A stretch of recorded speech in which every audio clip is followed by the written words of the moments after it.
Hola, ¿cómo están? Bienvenidos a una cápsula más de Vitral Científico, donde con nuestros amigos podemos conocer cosas muy interesantes acerca de la ciencia y la tecnología. En esta ocasión tenemos una sorpresa, ya que nos encontramos en el Museo de la Bicicleta y el Objeto Antiguo, donde nuestros amigos nos van a platicar acerca de un tema muy interesante, como es el tiempo y los relojes. ¿Estamos listos? Pues acompáñenme. Muy bien, pues ya nos encontramos con nuestro amigo, el director del Museo de la Bicicleta, don Ignacio Ruiz, quien nos va a platicar y nos va a adentrar en el conocimiento de la mecánica de los relojes. Para ello podemos platicar que, por ejemplo, en el Museo de los Ferrocarriles, como parte de la historia, sabemos que el tiempo fue muy importante. Se comentaba que había tiempo relativo cuando la gente estaba esperando el tren, cuando el tren se iba. De repente para unos era muy rápido cuando llegaba el tren, o se adelantaba o se atrasaba, vaya, esa relatividad del tiempo que se manejaba en los viajes, ¿verdad? Pero además tenemos lo que es el tiempo absoluto, que se deriva precisamente de esta mecánica de los relojes, y de lo cual nuestro amigo nos va a platicar acerca de ello. ¿Qué nos puede platicar? ¿Qué tal? Sí, la cosa, vamos a platicar ahorita sobre el tiempo mecánico, ¿verdad? Vamos a platicar un poquito sobre el tiempo mecánico, que es cómo se inicia prácticamente la relojería, la forma de medir. La relojería como tal mecánica comienza a darse a partir del siglo XI. Comienzan a trabajar los materiales, los metales, y comienzan a trabajar con las primeras catedrales del siglo XIII, comienzan ellos a pensar en los relojes monumentales. Y se comienzan a hacer los primeros relojes que nomás tenían una sola aguja, una sola manecilla. Eso hacía grandes rasgos. Ya viéndonos más hacia acá, bueno, relativamente, en el año 1600 Huygens inventa el primer reloj con cuerda y con un pequeño volante que se anula, quitan el péndulo, es el equivalente al péndulo, para hacer el corte del tiempo. Ya posteriormente, a grandes rasgos, comienzan a perfeccionar más las máquinas, comienzan a ser mejores, mejor tecnológicamente ellos a trabajar, y entonces ya comienzan a nacer.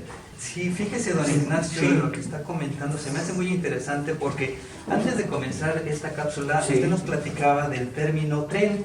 Nosotros generalmente en los museos, digamos en el sistema ferroviario, conocemos lo que es el tren, ¿verdad? Claro, que está compuesto por su locomotora, por sus vagones, y al final tenía su cabucito, ¿verdad? Sí. Bueno, pero también ese término viene desde antes de la llegada del tren, ¿verdad? Sí, es interesante porque ese término del tren no es exclusivamente, todos lo relacionamos luego, no, pues el tren, pues mira, va el tren, ¿verdad? El tren, pero nace precisamente con el concepto de las ruedas, miren, nace con el concepto de las ruedas. Entonces las locomotoras tienen su tren de ruedas, y aquí en la relojería, o todas las maquinarias que se puedan concebir, todo lo que tenga engranes en línea o de diferentes colocaciones se llama tren de engranes, y de ahí el término que se adopta para los ferrocarriles, y en este caso, pues vamos, eso es interesante porque mucha gente no sabe por qué lo de tren, pero viene por ahí. Entonces es interesante, ¿verdad? Fíjese, y precisamente por eso queremos que nuestros amigos que nos están siguiendo en las redes, pues vean esta conexión, esta analogía, ¿verdad? Tanto en el reloj como en el tiempo, como en los ferrocarriles. Exacto. Porque hablamos, y pues ustedes sabrán, nuestros amigos sabrán, que la gente que generalmente vivía alrededor de lo que era el tren, de lo que eran las estaciones, se guiaban por el tiempo del ferrocarril, ¿verdad? Sí. Cuando llegaban y sonaban los silbatazos, etcétera. Pero además, adentro de las estaciones también tenían sus propios relojes, ¿verdad? Con los cuales podían checar el tiempo. ¿Qué nos puede platicar? Sí, definitivamente. Si los que les tocó ver una estación vieja, ¿verdad? Se iban a encontrar con que tenían sus relojes que se les llamaba reglamentarios. Y había dos tipos de relojes. El reglamentario que traía el locomotorista, ¿verdad? El jefe el maquinista, traía su famoso reloj de bolsillo, ¿verdad? Que se les llamaba reglamentarios. Y estaban los reglamentarios de las paredes, o sea, de las estaciones.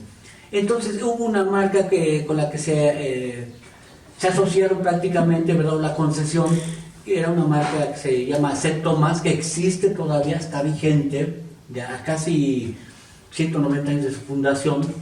Y esa marca, ese tipo de relojes son los que se usaban aquí en las estaciones. Todavía aquí en el Museo del Ferrocarril hay sí, como usted comenta, era bien importante el tiempo, porque eso ayudaba también dentro de lo que era el mismo sistema ferroviario a que no hubiera un choque entre los mismos trenes, claro. Llevaban de llevar su tiempo exacto, ¿verdad? Sí. Bueno, a partir de esto de los relojes que ya hemos conocido sus orígenes, ¿qué más nos puede platicar? Por ahí veíamos que tenía una gran variedad de relojes que han pasado a través de los años. ¿Qué nos puede mostrar? Estos relojes ya eran electromecánicos. ¿Qué quiero decir con eso? Ya trabajaban con electricidad, ¿verdad? Tenían sus bobinas, todo. Este reloj data de los años 30, de 1930. Y entonces comienzan a ver las variantes de los relojes, ¿verdad? Ya era electromecánico. Sigue teniendo tren de engranes, sigue teniéndolos, pero ya tiene unos selenoides, unas bobinas a la pequeña cuerdita y la enrollaba electrónicamente. Estos relojes que vimos acá, estas máquinas es con una llavecita. Lo agarramos, le metimos la llave, ya no, se activaba automáticamente, se terminaba la cuerda, disparaba un disparador y se autocargaba. ¿Sí? También hubo así de ese tipo. Los reglamentarios que hablamos para nuestros amigos que vean, miren, era muy típico. Tenemos el de las tapas, miren. Sí, estos reglamentarios son los que se usaban para los ferrocarriles.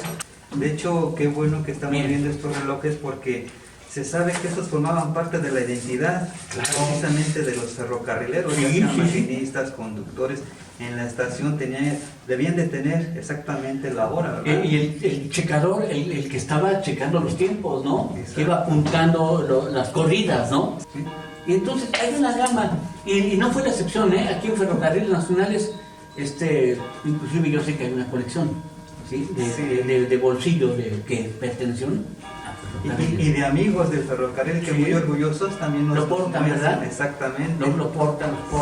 Sí. Aprovechando, don Ignacio, y antes de pasar a otro tipo de relojes que por ahí vemos muy bonitos, platíquenos acerca de su trabajo, qué es lo que encuentra, qué es lo que ven estos relojes, cómo llega a la parte de la reparación, qué tipo de problemas se encuentra.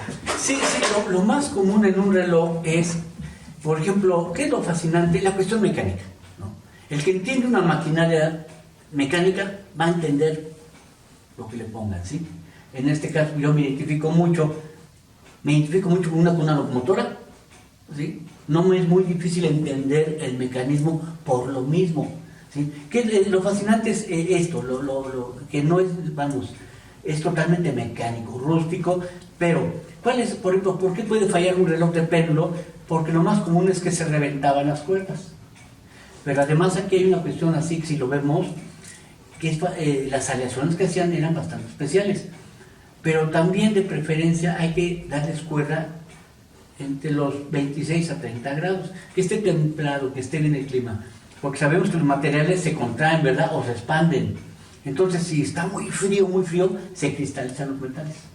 Y muchas veces se exceden y revientan las cuerdas. Manejan entre 400 y 600 libras cada cuerda. Mire, tenemos un reloj del año 1720, ¿verdad? Todavía forjado hacia mano, el repujado, todo. El reloj funciona, está funcionando.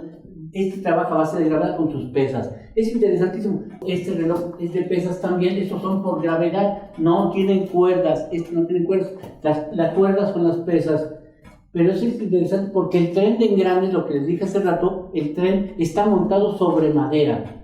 Pero miren, después de tantos años, ahí están trabajando, ¿verdad? Platíquenos, don Ignacio, ya para ir finalizando nuestra cápsula. ¿De dónde adquieren estos relojes? ¿De dónde vienen? Platíquenos. Sí, fíjese que, dentro de la ingeniería que estudié, que la cronometría, siempre tuve como que mucho apego a los relojes, ¿verdad? Yo veía a mi papá, porque mi papá no es por nada, pero era muy buen mecánico para los relojes. Ahí tiene, en realidad, me acuerdo que abajo de la cama tenía cajas y una bola de cosas, y yo me ponía a jugar con todo eso. Ese gusto yo no lo perdí, ese gusto con los años, comencé a comprar y comencé a meterme a esa cuestión de la mecánica, ¿no? Y el gusto viene, y hasta ahorita pues la tengo, ¿no? ¿Y de qué países aquí podremos encontrar relojes? Pues casi de todo el mundo. Sí, y tengo italianos, tengo franceses, por el lado europeo, ¿verdad? Que son los más representativos, los alemanes, los suizos, ¿verdad? Italianos, franceses.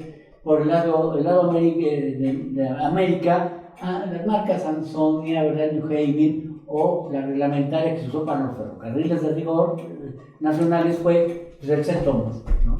Tiene sus... Y claro, y sí cambia mucho la mecánica de los europeos al americano, ¿eh? Se distingue mucho. Pues gracias, don Ignacio. Bueno, gusto. pues con esta parte damos por finalizada esta cápsula. Ya saben, los invitamos a que nos sigan en las cápsulas en su sección Vitral Científico. Gracias, don Ignacio. Nos vamos viendo después. Hasta luego. Un saludo.